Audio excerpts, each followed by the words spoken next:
And last but not least today, we have Newton's third law, my favourite of all Newton's laws. Imagine you have a student standing on a skateboard. The student is going to throw something very heavy. We usually use a medicine ball if you've used those in PE.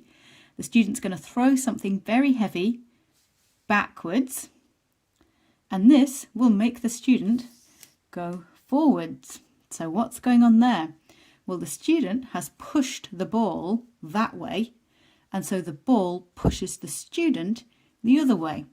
And this is in fact how jet propulsion works. Anything that's jet propelled makes itself go forwards by pushing something backwards, which then pushes it forwards. And in fact, that's the only way to move in space, because you've got nothing to push off in space. You have to use jet propulsion. So this is an example of Newton's third law. Although this is perhaps a longer version than you've seen before, I strongly recommend memorising this, because if you do, you've got all the information you need for applying and answering exam questions. So here we go. If object A exerts a force on object B, then object B exerts a force back on object A that is the same size and same type, but is in the opposite direction. So there are 4 bits of information in there. How does that apply to our student on a skateboard? Well, what we're saying is, so object A is the student, object B is the ball. The student pushes the ball with a normal contact force to the right, and so the ball pushes the student with a normal contact force to the left, and those 2 forces are the same size but opposite direction.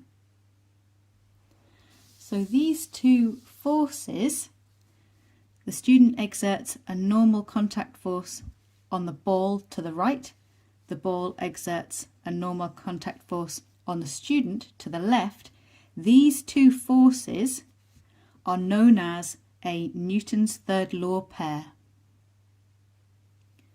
So if the Earth exerts a gravity force downwards on me, I exert a gravity force upwards on the Earth that's the same size.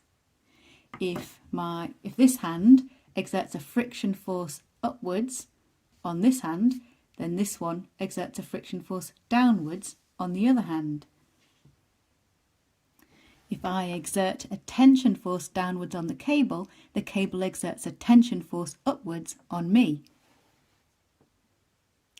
And with that, you now have everything you need to know to have a go at this question.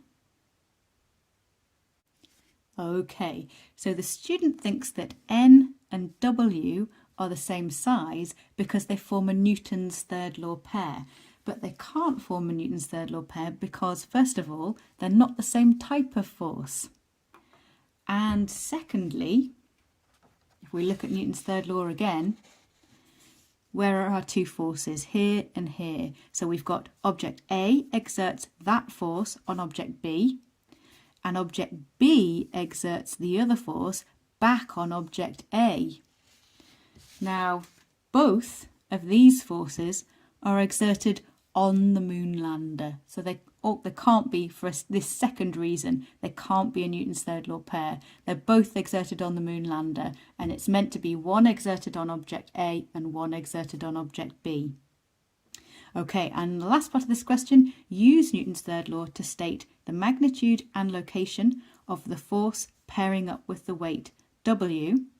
Well, W is the weight force exerted by the moon on the lander.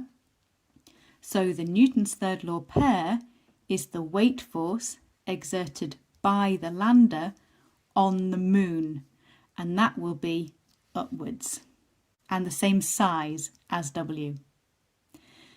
Just before we leave this today, why is it N and W are the same size? It's just not because of Newton's third law. Pause the video and have a little think now. Pat yourself on the back if you've realised that it's because of Newton's first law.